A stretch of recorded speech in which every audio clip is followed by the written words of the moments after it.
نكمل يا شباب المحاضرة. فاحنا نجي على مبدأ الكلاود كومبيوتينج وهالخدمات العظيمة الكبيرة. يجب أن يكون هناك جزء أو منظمة أو مكان ينظم عمل هذه الأشياء. فهاي الخدمات كلها موجودة بشيء اسمه Service Oriented Architecture أو SOA.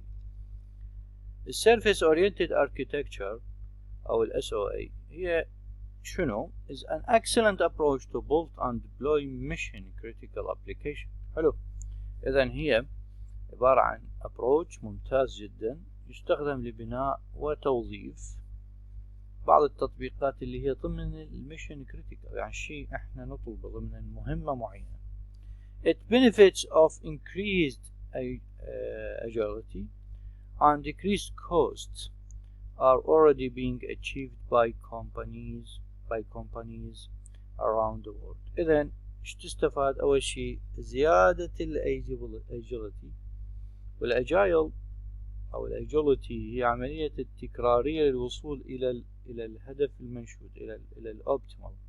نشوف مثلا شنو يعني agile، يعني أي شيء بيفيد باك لوب هو عبارة عن agile.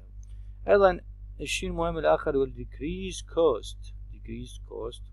هذا أيضا موجود بالمطلوب من كافة الشركات حول العالم، هذا أيضا تقوم به. and it will clearly become the dominant architecture for new business application. إذن هو خلاص أصبح المعمارية الجديدة اللي أي بزنس ممكن إحنا أو تطبيق باتجاه البزنس باتجاه الأعمال ممكن إحنا. Because of this, adopting SOA today will improve the way an IT organization is able to deliver now and in the future. إذن من اللي يستفاد من هذا؟ يستفاد من هذا ال IT organizations اللي يسيطرون أيضا على الكلاود، يستطيعون أن يخدموا يعني عملية التوصيل أو وصلة خدماتهم إلى البقية بكل سهولة. The best and perhaps the only way to prepare and organize the successful exploit cloud is to transfer its internet IT structure into utilize SOA. إذن احنا ال SOA هي الطريقة اللي نبني بيها، هي البلاتفورم، هي الطريقة، هي القالب اللي من خلاله نقدر نبني خدمات يعني الموجودة بالكلاود. 5 key reasons for this، 5 أسباب رئيسية تجعلنا احنا نذهب بهذا الاتجاه.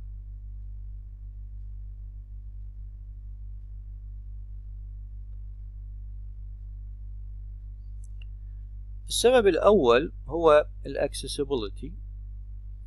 The cloud is accessible through SOA interface. إذن لازم ال SOA interface بواجهات، ومن خلال الواجهات نقدر احنا نروح على نسوي access على أي جزء احنا نريده. All services are invoked using the protocol and standard of SOA utilize. كل الموجود الخدمات تخضع إلى protocols و policies المخصصة لل SOA. This was already been seen in the initial deployment of the cloud. They are all delivered as standard SOA service. هاي معروفة إنه يجب أن تكون كلها ضمنها. إذا حتى حصل ال accessibility لازم أروح through إيش SOA interface موجود هاي. ال visibility، there are already thousands of different services that are available through the cloud and the number of grow every day. خدمات حقيقة كلش عملاقة وتكبر يوميا.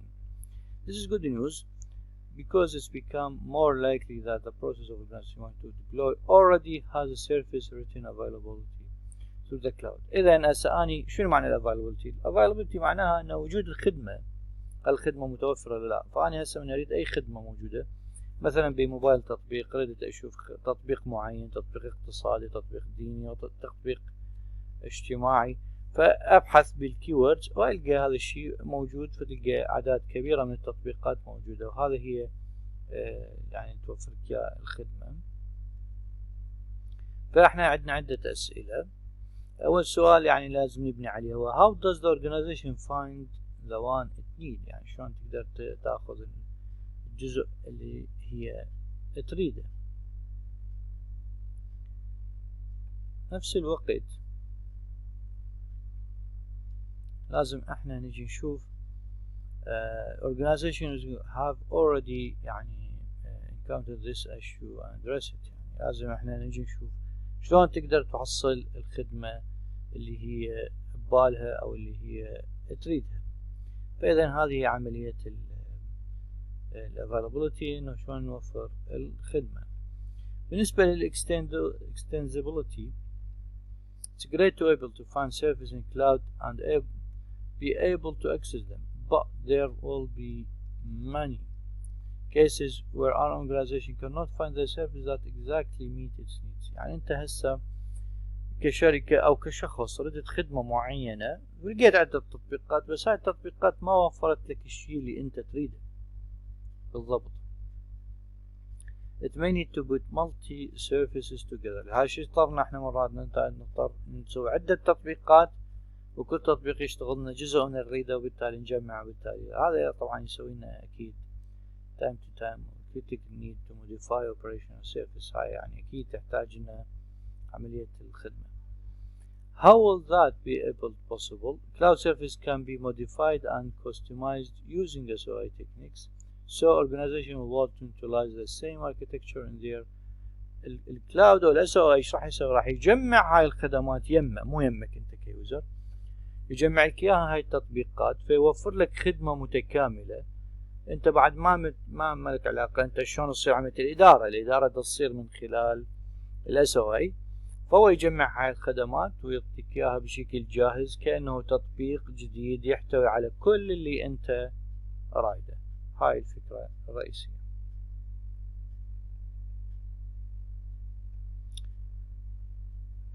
بالنسبة للmatching expectation, one of the most parts of working with the cloud in any significant is ensuring that the service is provided in a way that match the expectation of user. جدا مهمة. احنا توقع المستخدم جدا مهمة، لأن الخدمة اللي أنا دا أقدمها تلبي توقعات المستخدم، هاي كلش مهمة. هاي شلون تم two common questions يعني سؤالين.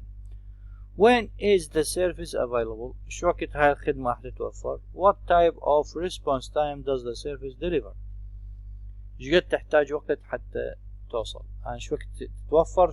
شلون احنا هسه عندنا الموبايلات الجديدة من تطلع عليها دعايات راح يقولك تتوفر في عام 2021. زين ماشي، من تتوفر شو وقت اقدر احصل على الجزء مالتي او الجهاز مالتي؟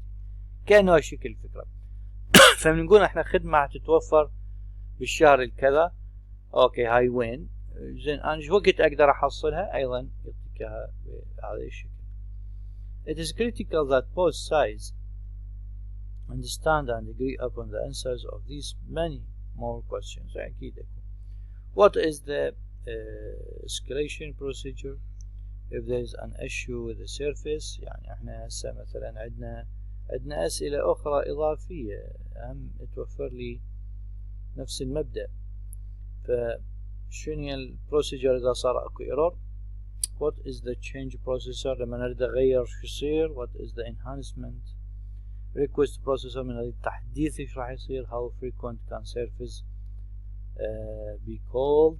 أكيد يعني كلش قد أقدر أستدعيها. How much data can the service accept؟ ايش قد عدد الداتا اللي ممكن تقبلها؟ How much does the service cost؟ قد تكلف؟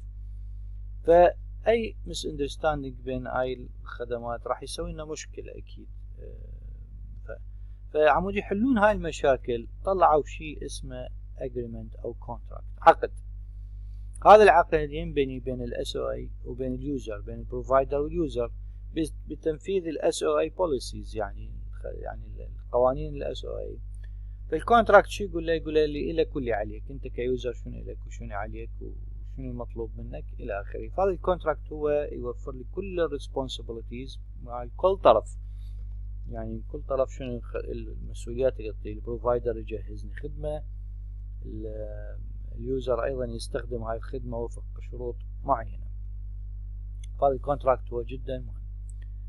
عندنا عملية الادهيرنس تو ستاندرد، يعني يلزق بالستاندرد، لازم اكو ستاندرد يمشي عليه، ما نقدر نمشي بشكل عشوائي، فلازم اكو ستاندرد هو اللي يحكمنا، هو اللي نمشي عليه. Since the service delivered through the cloud will use SOA, it is important that the company application follow all follow all standards that cloud service will expect. How does the enterprise ensure that all services meet these standards and even accuracy؟ يعني احنا عندنا الستاندرد انه احنا الخدمات اللي نقدمها يجب ان تلبي لنا هذا السؤال انه how does the enterprise اللي هي المؤسسة ensure that all its services meet these standards and even this. عندنا policy enforcement is used with SOA، يعني عندنا عملية policies، عندنا قوانين تجبر اللي يسوي العقد واللي يسوي الخدمة انه يمشي وفق الشروط اللي موجودة. فاذا هي SOA هي اللي تحافظنا على الستاندرز، انه لازم اكو شيء مبدئيات معطيات ما ممكن انه احنا نجي نغيرها حسب الرغبة او حسب الطلب. فهذه هي فكرة الستاندرد.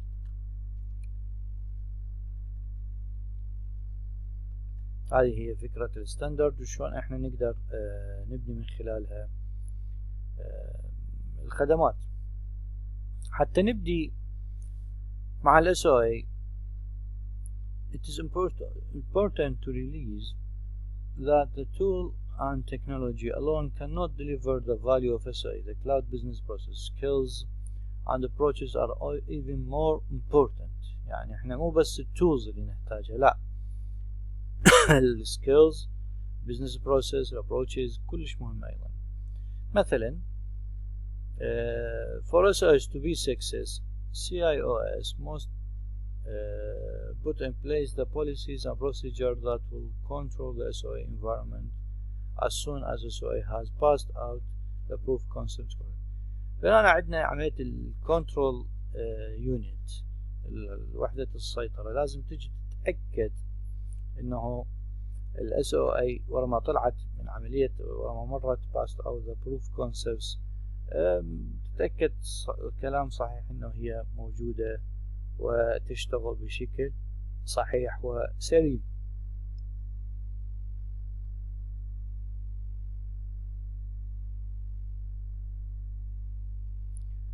عندنا نبدأ ال SOA governance، يعني عملية الحوكمة اللي موجودة وين بال SOA.